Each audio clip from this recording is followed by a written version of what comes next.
യോശുവ അധ്യായം 24. അനന്തരം യോശുവ ഇസ്രായേൽ ഗോത്രങ്ങളെയെല്ലാം ശെഖെമിൽ കൂട്ടി. ഇസ്രായേലിന്റെ മൂപ്പന്മാരെയും തലവന്മാരെയും ന്യായാധിപന്മാരെയും പ്രമാണികളെയും വിളിച്ചു. അവർ ദൈവത്തിന്റെ സന്നിധിയിൽ വന്നു. അപ്പോൾ യോശുവ സർവ്വജനത്തോടും പറഞ്ഞതെന്തെന്നാൽ, ഇസ്രായേലിന്റെ ദൈവമായ യഹോവ ഇപ്രകാരം അരുളിച്ചെയ്യുന്നു: നിങ്ങളുടെ പിതാക്കന്മാരായ അബ്രഹാമിന്റെയും നാഹോറിന്റെയും പിതാവായ തേരഹ് പണ്ട് നദിക്കരികെ പാർത്തു അന്യദൈവങ്ങളെ സേവിച്ചു പോന്നു. എന്നാൽ ഞാൻ നിങ്ങളുടെ പിതാവായ അബ്രഹാമിനെ നദിക്കക്കരെ നിന്ന് കൊണ്ടുവന്നു കനാൻ ദേശത്തൊക്കെയും സഞ്ചരിപ്പിച്ചു. അവന്റെ സന്തതിയെ വർദ്ധിപ്പിക്കുകയും അവന് ഇസഹാക്കിനെ കൊടുക്കുകയും ചെയ്തു. ഇസഹാക്കിന് ഞാൻ യാക്കൂബിനെയും ഏശാവിനെയും കൊടുത്തു. ഏശാവിന് ഞാൻ സെയീർ പർവ്വതം അവകാശമായി കൊടുത്തു. എന്നാൽ യാക്കോബും അവന്റെ മക്കളും മിസ്രൈമിലേക്ക് പോയി. പിന്നെ ഞാൻ മോശയെയും അഹ്റോനെയും അയച്ച് ഞാൻ മിസ്രൈമിൽ പ്രവർത്തിച്ച പ്രവൃത്തികളാൽ അതിനെ ബാധിച്ചു അതിന്റെ ശേഷം നിങ്ങളെ പുറപ്പെടുവിച്ചു. അങ്ങനെ ഞാൻ നിങ്ങളുടെ പിതാക്കന്മാരെ മിസ്രൈമിൽ നിന്ന് പുറപ്പെടുവിച്ചു. നിങ്ങൾ കടലിനരികെ എത്തി മിസ്രൈമർ രഥങ്ങളോടും കുതിരകളോടും കൂടെ ചെങ്കടൽ വരെ നിങ്ങളുടെ പിതാക്കന്മാരെ പിന്തുടർന്നു. അവർ യഹോവയോട് നിലവിളിച്ചപ്പോൾ അവൻ നിങ്ങൾക്ക് മിസ്രൈമർക്ക് മധ്യേ അന്ധകാരം വെച്ച് കടൽ അവരുടെ മേൽ വരുത്തി അവരെ മുക്കിക്കളഞ്ഞു. ഇങ്ങനെ ഞാൻ മിസ്രൈമരോട് ചെയ്തത് നിങ്ങൾ കണ്ണാലെ കണ്ടു. നിങ്ങൾ ഏറിയ കാലം മരുഭൂമിയിൽ കഴിച്ചു. പിന്നെ ഞാൻ നിങ്ങളെ യോർദാൻ അക്കരെ പാർത്തിരുന്ന അമോര്യരുടെ ദേശത്തേക്ക് കൊണ്ടുവന്നു. അവൻ നിങ്ങളോട് യുദ്ധം ചെയ്ത് നിങ്ങൾ അവരുടെ ദേശം കൈവശമാക്കേണ്ടതിന് ഞാൻ അവരെ നിങ്ങളുടെ കയ്യിൽ ഏൽപ്പിച്ചു. നിങ്ങളുടെ മുമ്പിൽ നിന്ന് നശിപ്പിച്ചു കളഞ്ഞു. അനന്തരം സിപ്പോറിന്റെ മകൻ മോവാബ് രാജാവായ ബാലാഖ് പുറപ്പെട്ട് ഇസ്രായേലിനോട് യുദ്ധം ചെയ്തു. നിങ്ങളെ ശപിപ്പാൻ ബെയോരിന്റെ മകനായ ബിലയാമിനെ വിളിപ്പിച്ചു. എങ്കിലും എനിക്ക് ബിലയാമിന്റെ അപേക്ഷ കേൾപ്പാൻ മനസ്സിലായകയാൽ അവൻ നിങ്ങളെ അനുഗ്രഹിച്ചു. ഇങ്ങനെ ഞാൻ നിങ്ങളെ അവന്റെ കയ്യിൽ നിന്ന് വിടുവിച്ചു. പിന്നെ നിങ്ങൾ യോർദാൻ കടന്ന് യെരിഹോവിലേക്ക് വന്നു.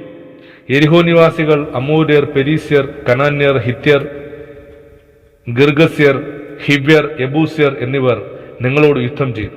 ഞാൻ അവരെ നിങ്ങളുടെ കയ്യിൽ ഏൽപ്പിച്ചു. ഞാൻ നിങ്ങളുടെ മുമ്പിൽ കടുന്നൂലിനെ അയച്ചു. അത് നിങ്ങളുടെ മുമ്പിൽ നിന്ന് അമോര്യരുടെ ആ 2 രാജാക്കന്മാരെ ഓടിച്ചു കളഞ്ഞു. നിന്റെ വാളുകൊണ്ടല്ല, നിന്റെ വില്ലുകൊണ്ടുമല്ല, നിങ്ങൾ പ്രയത്നം ചെയ്യാത്ത ദേശവും നിങ്ങൾ പണിയാത്ത പട്ടണങ്ങളും ഞാൻ നിങ്ങൾക്ക് തന്നു. നിങ്ങൾ അവയിൽ പാർക്കുന്നു.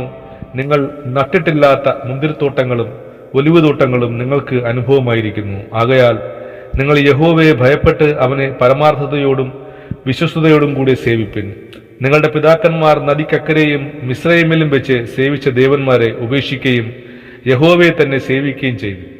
യഹോവയെ സേവിക്കുന്നത് നന്നല്ലെന്ന് നിങ്ങൾക്ക് തോന്നുന്നെങ്കിൽ നദിക്കക്കരെ വെച്ച് നിങ്ങളുടെ പിതാക്കന്മാർ സേവിച്ച ദേവന്മാരെയോ നിങ്ങൾ പാർത്തു വരുന്ന ദേശത്തിലെ അമോര്യരുടെ ദേവന്മാരെയോ ആരെ സേവിക്കുമെന്ന് ഇന്ന് തിരഞ്ഞെടുത്തുകൊള്ളും. ഞാനും എൻ്റെ കുടുംബവുമോ ഞങ്ങൾ യഹോവയെ സേവിക്കും. അതിന് ജനം ഉത്തരം പറഞ്ഞത്, യഹോവയെ ഉപേക്ഷിച്ച് അന്യദൈവങ്ങളെ സേവിപ്പാൻ ഞങ്ങൾക്ക് സംഗതി വരരുതേ. ഞങ്ങളെയും ഞങ്ങളുടെ പിതാക്കന്മാരെയും അടിമ വീടായ മിസ്രയീം ദേശത്ത് നിന്ന് പുറപ്പെടുവിച്ച് ഞങ്ങൾ കാണുകെ ആ വലിയ അടയാളങ്ങളെ പ്രവർത്തിക്കുകയും ഞങ്ങൾ നടന്ന എല്ലാ വഴിയിലും ഞങ്ങൾ കടന്നു പോകുന്ന സകല ജാതികളുടെയും ഇടയിലും ഞങ്ങളെ രക്ഷിക്കുകയും ചെയ്തവൻ ഞങ്ങളുടെ ദൈവമായ യഹോവ തന്നെയല്ലോ. ദേശത്ത് പാർത്തിരുന്ന അമോര്യർ മുതലായ സകല ജാതികളെയും യഹോവ ഞങ്ങളുടെ മുമ്പിൽ നിന്ന് നീക്കിക്കളഞ്ഞു. ആകയാൽ ഞങ്ങളും യഹോവയെ സേവിക്കും, അവനല്ലോ ഞങ്ങളുടെ ദൈവം. യോശുവ ജനത്തോട് പറഞ്ഞത്, നിങ്ങൾക്ക് യഹോവയെ സേവിപ്പാൻ കഴിയുന്നതല്ല. അവൻ പരിശുദ്ധ ദൈവം, അവൻ തീക്ഷ്ണതയുള്ള ദൈവം. അവൻ നിങ്ങളുടെ അതിക്രമങ്ങളെയും പാപങ്ങളെയും ക്ഷമിക്കുകയില്ല.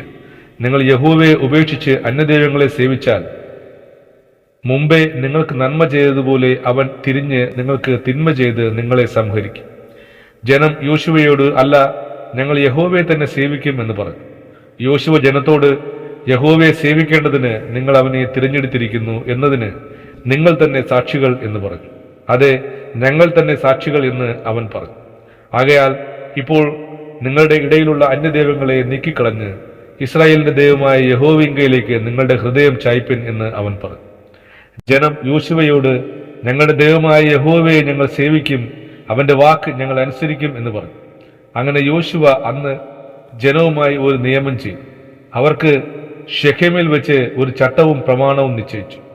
പിന്നെ യോശുവ ഈ വചനങ്ങൾ ദൈവത്തിന്റെ ന്യായപ്രമാണ പുസ്തകത്തിൽ എഴുതി. ഒരു വലിയ കല്ലെടുത്ത് അവിടെ യഹോവയുടെ വിശുദ്ധ മന്ദിരത്തിനരികെയുള്ള കരുവേലകത്തിന് കീഴെ നാട്ടിയും വെച്ചു. യോശുവ സകല ജനത്തിലോടും ഇതാ ഈ കല്ല് നമുക്ക് സാക്ഷിയായിരിക്കട്ടെ, അത് യഹോവ നമ്മോട് കൽപ്പിച്ചിട്ടുള്ള വചനങ്ങളൊക്കെയും കേട്ടിരിക്കുന്നു. ആകയാൽ നിങ്ങളുടെ ദൈവത്തെ നിങ്ങൾ നിഷേധിക്കാതിരിക്കേണ്ടതിന് അത് നിങ്ങൾക്ക് സാക്ഷിയായിരിക്കട്ടെ എന്ന് പറഞ്ഞു. ഇങ്ങനെ യോശുവ ജനത്തെ താന്താങ്ങളുടെ അവകാശത്തിലേക്ക് പറഞ്ഞയച്ചു. അതിന്റെ ശേഷം യഹോവയുടെ ദാസനായ നൂന്റെ മകനായ യോശുവ 110 വയസ്സുള്ളവനായി മരിച്ചു. അവനെ എഫ്രൈം പർവ്വതത്തിലുള്ള തിമ്നോത്ത് സേറഹിൽ ഗായ്ഷ് മലയുടെ വടക്കുവശത്ത് അവന്റെ അവകാശ ഭൂമിയിൽ അടക്കം ചെയ്തു.